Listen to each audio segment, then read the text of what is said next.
আমাদের প্রত্যাশা হল সন্ত্রাসমুক্ত, দুর্নীতিমুক্ত, মুক্ত সমাজ এবং কিশোর গ্যাং থেকে আমাদের মুক্ত, এটা হলো আমাদের প্রত্যাশা।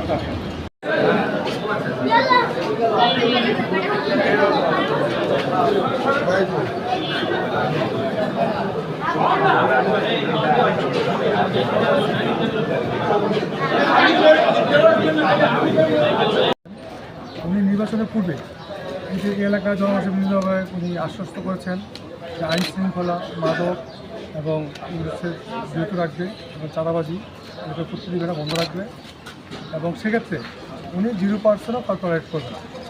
আরেকটা হচ্ছে আমাদের এলাকাতে সাংগঠনিক ব্যবস্থা আছে, সেগুলো সে নিজের মতো করে নিয়ে যাতে জনগণ ওই সংগঠনের মাধ্যমে তৃণমূল থেকে উপরে পর্যন্ত তাদের মেসেজ চলে আসতে পারে এবং উনি তৃণমূলের নেতা। আশা করি আগামী দিনে উনি সুন্দর একটা ঢাকা আসারও উপহার দেবেন। এই আসনে জাহাঙ্গীর ভাই একেবারে মাটির মানুষ, একেবারে তৃণমূল থেকে উঠে আসা একজন পরিচ্ছন্ন রাজনীতিবিদ। ওনার কাছে জনগণের প্রত্যাশা এটাই থাকবে যে এই এলাকা মাদক, ওনার যে ওয়াদা আছে নির্বাচনী, এলাকাকে মাদক মুক্ত রাখা, চাঁদাবাজ মুক্ত রাখা, সন্ত্রাস মুক্ত রাখা, কিশোর গ্যাং দমন করা এবং এলাকার সার্বিক রাস্তাঘাট, ড্রেনেজ, পানিবদ্ধতা, গ্যাসের যে উন্নয়ন করা, এই সবই ওনার কাছে আমরা প্রত্যাশা করি এবং আমরা বিশ্বাস করি যে উনি সবই করতে পারবেন। আমরা আশাবাদী। ধন্যবাদ।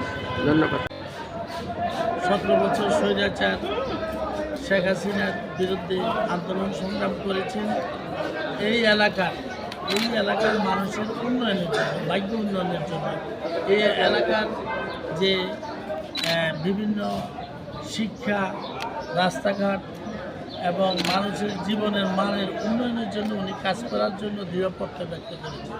জানেন যে বিগত 17 বছর যাবৎ বাংলাদেশের মানুষ, বাংলাদেশের জনগণ কোনো ভোট কি জিনিস তারা ভুলে গিয়েছিল, ভোট কেন্দ্র কি জিনিস ভুলে গিয়েছিল, কীভাবে ভোট দেয় সেটা ভুলে গিয়েছিল।